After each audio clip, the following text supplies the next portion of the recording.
Muito bem. Muito bom, satisfação imensa, tantos homens e mulheres aqui, né, dentro da galeria, no auditório, nesse espaço que a CPFL há muito tempo ajuda a proteger. Isto é, uma maneira de ser curadora. É interessante porque o livro que Dimenstein e eu produzimos pela editora Papiros, ele não se chama A Era da Curadoria, né, à toa. Você sabe que a expressão curadoria é muito usual que seja utilizada no campo da museologia, né, mas ela serve também cada vez mais para o tema do conhecimento. Afinal, alguém que é curador é alguém que protege, que cuida, que amplia. A tarefa de um curador não é de ser um zelador, que não deixa ninguém entrar e que fecha e tranca. Ao contrário, curadoria é quando você é capaz de colocar à disposição. E aqui, né, seja no auditório, seja quem nos acompanha pela internet, há muita gente que é professor ou professora, como eu. E, nesse sentido, nos habituamos, de uma certa maneira, a trabalhar a relação de ensino como sendo aquela em que a gente detinha um determinado tipo de informação e a passava adiante. E não era quase a percepção de curadoria, era muito mais a relação ensino-aprendizagem. Hoje, nós, com as novas tecnologias, temos inúmeros meios, fontes imensas de difusão acelerada da informação, o que faz com que a tarefa docente, por exemplo, ou a tarefa de quem forma pessoas na empresa, na comunidade, na religião, que ela tenha hoje a necessidade, né, de dar um passo além naquilo que era só a expressão da relação ensino-aprendizagem. Eu fui alfabetizado em Londrina, que é a cidade na qual nasci, e fui alfabetizado em 1960 por uma professora, que já faleceu há muitos anos, chamada Dona Mercedes. Dona Mercedes era uma pessoa absolutamente encantadora. Nós íamos para a aula todos os dias com uma alegria imensa. Nós tínhamos por ela quase que uma obsessão, porque ela sabia coisas que a gente não sabia. Ela sabia o nome dos 7 primeiros reis de Roma, os 4 latinos e os 3 etruscos. Ela sabia a capital da Tanzânia. Ela sabia o peso atômico do bário. Ela sabia identificar uma mitocôndria. Ela sabia quais eram os afluentes da margem esquerda e direita, né, do rio Amazonas. Ela sabia a diferença entre um adjunto de nominal e um complemento nominal. E nós íamos por uma alegria imensa, porque ela tinha algo que a gente não tinha, que era alguma fonte de informação que poderia ser conhecimento. Mas quando eu estava em Londrina, sendo alfabetizado, em 1960, não havia televisão na minha cidade. Não havia, claro, todo mundo digital que nós hoje temos. Eu quase não ia ao cinema, que era uma coisa rara. Não havia tantos meios de comunicação como nós temos hoje. Isto é, a única fonte de cultura letrada que nós tínhamos de forma direta era a Dona Mercedes. Por isso, a gente ia com um desejo imenso. Nossa relação com ela era uma relação erótica. Ela não era uma relação sexual. Ela era uma relação erótica. Nós tínhamos prazer em assistir a aula, porque ela nos colocava no mundo da natureza, no mundo dos animais, no mundo da geografia, no mundo da topografia. Por isso havia na aula dela um encantamento. Esse encantamento, pouco a pouco, foi sendo reduzido à medida em que Dona Mercedes se multiplicou de outros modos, por intermédio da televisão que chegou, do rádio que passou mais ouvido, né, daquilo que era a revista numa cidade pequena que passou a se difundir, e, é claro, nos últimos 20 anos, aquilo que é o mundo digital com a rede mundial. E hoje, ao toque de um dedo, todas aquelas informações que Dona Mercedes dominava e que nos encantava, elas hoje são absolutamente portáveis, são móveis e acessáveis de maneira instantânea. Por exemplo, Dona Mercedes era capaz de nos desafiar com um jogo e dizer algo que é delicioso, que eu até desafio aqui, ela diz assim, 9 frutas que não tenham a letra A. 9 frutas que não tenham a letra A. Isso para crianças de 7 anos, né, é algo absolutamente encantador. E nós começávamos a gerar, né? Então, vamos lá, 9 frutas que não tenham a letra A. Kiwi, pêssego, coco, umbu, banana tem um monte de A. Que mais? Kiwi, umbu, caqui tem, figo. E aí vai, tem muito mais do que 10, muito mais do que 20. Esse tipo de brincadeira, que era algo que ao nos provocar nos deixava um bom tempo em silêncio, pensando naquilo. Hoje, alguém poderia, enquanto ela fazia a pergunta, acessar, né, o seu mobile e rapidamente encontrar ali a informação. A brincadeira perdeu a graça. Dona Mercedes podia se tornar obsoleta, não se tornou. Porque Dona Mercedes, inteligente como era, decidiu que ela tinha que atualizar também ela, o software mental dela. E, portanto, em vez de recusar esse novo mundo que chegava, ela aprendeu a nele estar. Em vez de dizer algo que era apavorante, que era manifestação de uma informatofobia, isto é, uma recusa ao mundo digital, ela também não aderiu ao que é tolo, que é a informatolatria, que é a adoração do mundo digital. Em vez de ter informatofobia ou informatolatria, ela achou que ela precisava trazer para dentro de sala outras coisas que encantassem. E por isso as novas plataformas de conhecimento, elas começaram a ser trazidas no final até da carreira de alguém que já faleceu, mas que nunca ficou desatualizada. Dona Mercedes entendia muito bem o que era curadoria, nesse sentido de colocar à disposição com as ferramentas que se dispunha. No entanto, nós temos um impasse, hoje, especialmente no campo da comunicação. O Gilberto Dimenstein é jornalista, eu sou professor, ambos somos comunicadores, nesse sentido, né, de fazermos da comunicação nosso modo, né, de existência.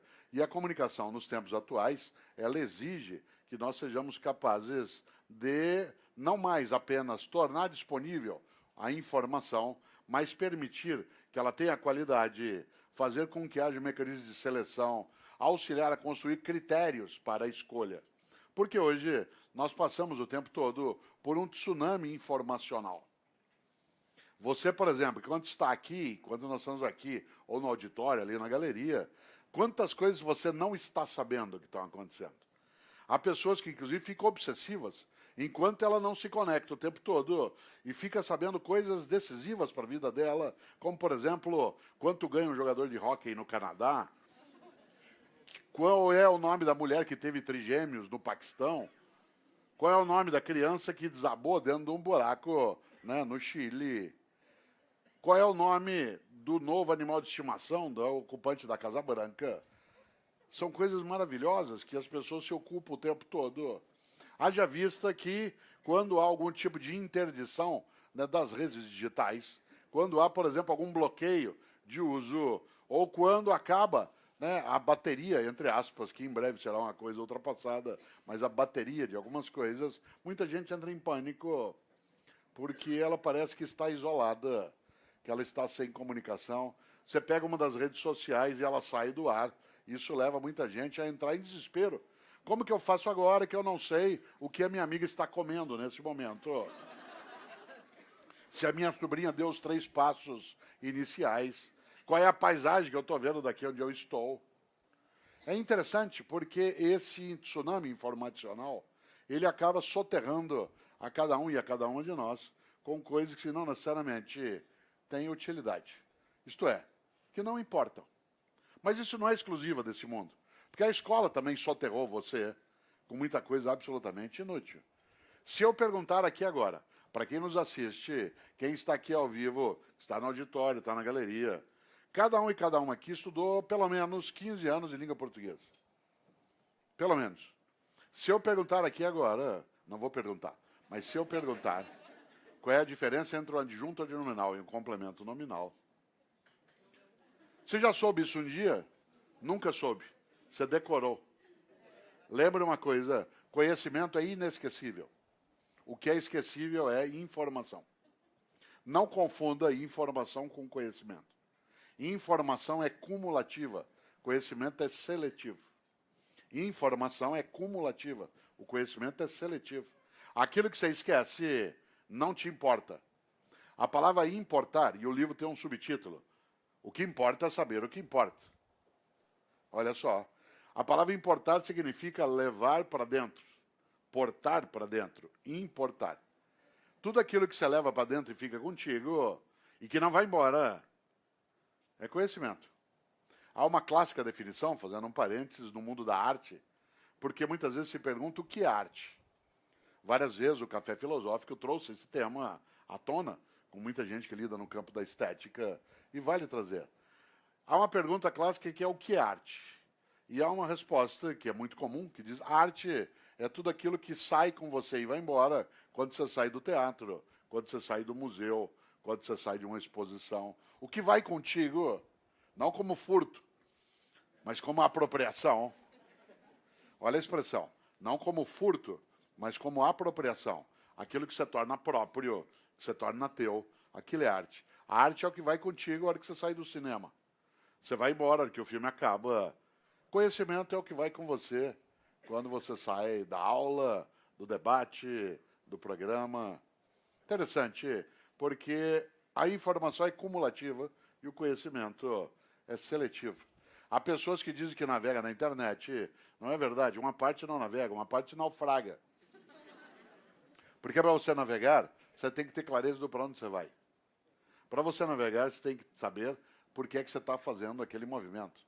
E há muita gente que é soterrada no dia a dia por informações de múltiplas fontes, mas não as seleciona. A escola do Brasil, em grande medida, ela foi marcada por uma perspectiva ilustrativa, com um excessivo número de informações, sem lidar, de fato, com aquilo que seria importante. Claro? Importante. Isto é, que pudesse ser levado para dentro. Por exemplo, não é casual que o método de avaliação mais usual no campo da escolaridade é a memória. Isto é, quantos e quantas que nos assistem fizeram provas e avaliações em que se recorria à tua memória e não ao teu conhecimento. Se recorria à tua capacidade de guardar informação. Por exemplo, a pessoa perguntava, o professor ou a professora, quais eram os símbolos do cobre, o símbolo do chumbo, o símbolo do ouro. E você tinha que guardar. Isso permitia, inclusive, uma coisa magnífica, que era a cola. O que era a cola? É um recurso à memória. Professores faziam com que você e eu decorássemos algo absurdo, que era decorar fórmula. Alguém decorar uma fórmula é o equivalente a você, todas as vezes que precisasse de uma régua, ter que construir uma. Não era o uso da fórmula que importava, era sabê-la decor. O que nos induzia, claro, a cola. E nós desenvolvemos tecnologia de cola de alto nível. Eu fui criador, na minha região, né, de um método que foi usado durante muito tempo, que eu aqui partilho, porque hoje não há mais necessidade, né, mas era você pegar uma xícara da mãe, colocar em cima de um papel, né, por exemplo, um papel, né, de escrita, e aí fazer um círculo em volta da xícara, recortar aquele papel, fazendo ali, né, uma bola de papel, cortá-la ao meio para ela virar dois pedaços de lua, né, e escrever naquela meia lua tudo que você precisava decorar, grudar uma taxinha nela e colocar sob a carteira. Claro que isso já existia em outros lugares, mas na minha região fui eu que introduzi. Né? E você, como ela ficava encaixada sob a carteira, manipulava com o joelho, né, de maneira que eu fosse e voltasse. Eu passava a tarde inteira fazendo isso. Se eu tivesse usado o mesmo tempo para estudar, eu estaria com aquele conhecimento comigo. Como eu não estudava, eu apenas criava um modo de decorar a informação, aquilo foi embora no papel que foi embora.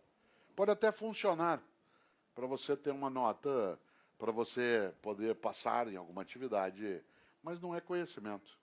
Afinal de contas, insisto, conhecimento é algo inesquecível. Você aprendeu a fazer arroz, você nunca esquece. Você perde a prática. Você aprendeu a andar de bicicleta, você nunca esquece, você pode perder a prática. Você aprendeu a construir um poema, você pode não esquecer, mas você perde a prática, mas não esquece. Conhecimento é inesquecível. E nesse sentido, quando a gente altera a percepção sobre a diferença entre informação e conhecimento, A própria percepção de escolaridade, pegando um dos modos de educação, ela exige uma alteração na sistemática de avaliação.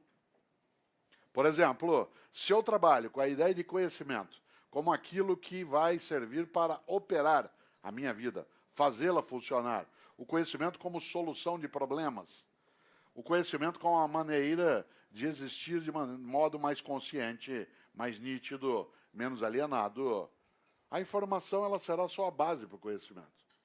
Nesse sentido, até a avaliação tem que ser alterada. Por exemplo, eu sou professor de filosofia.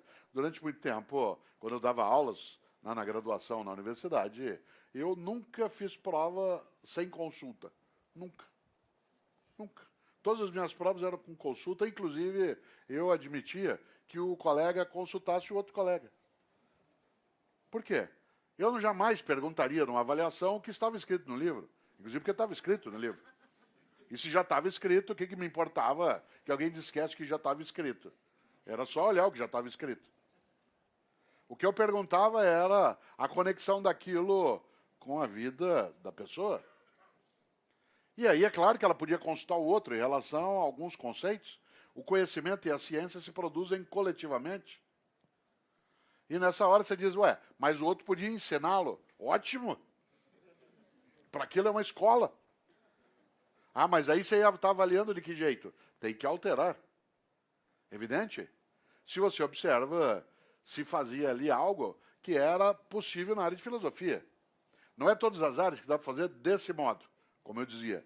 Mas em todas as áreas, você consegue, de alguma maneira, impedir que o que se tem é mera informação.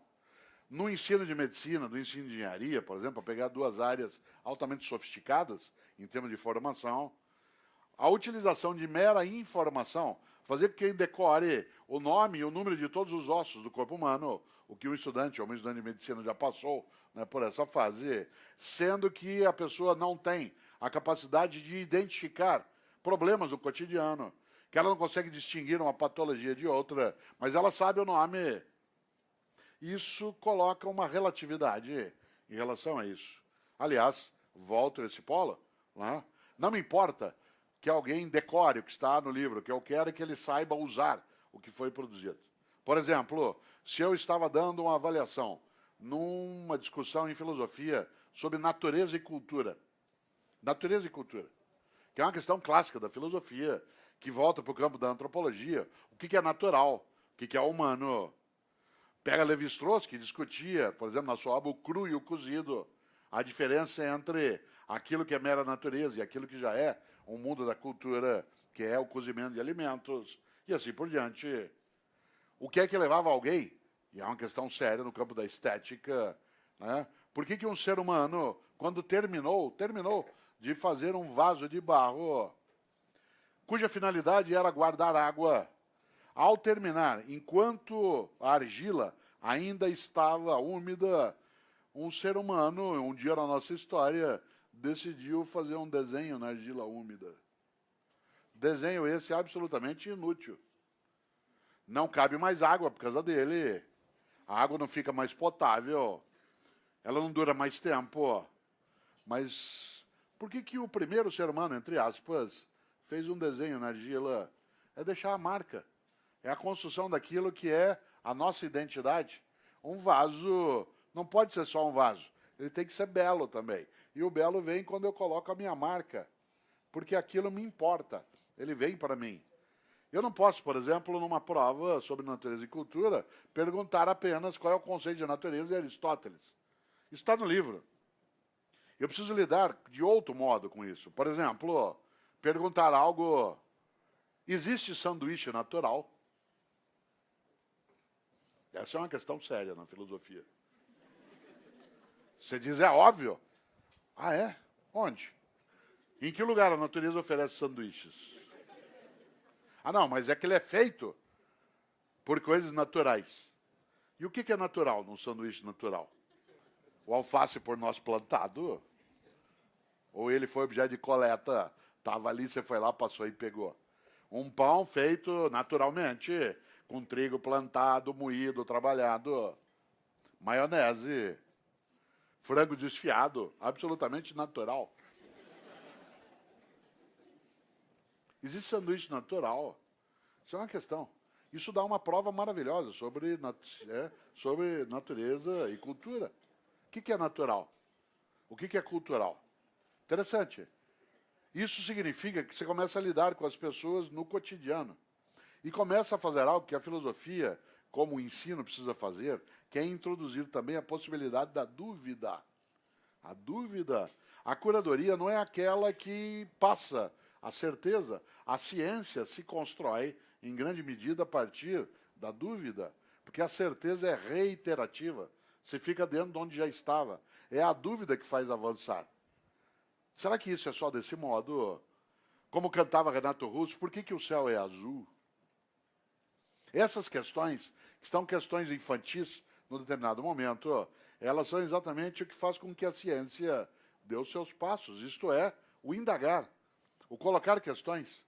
E nós, numa escola, por exemplo, absolutamente reiterativa, memorial, absolutamente ilustrativa, o que se tinha não era o colocar à disposição para produzir reflexão. Ao contrário, muitos de nós aqui fomos educados em locais onde não era possível ter dúvida.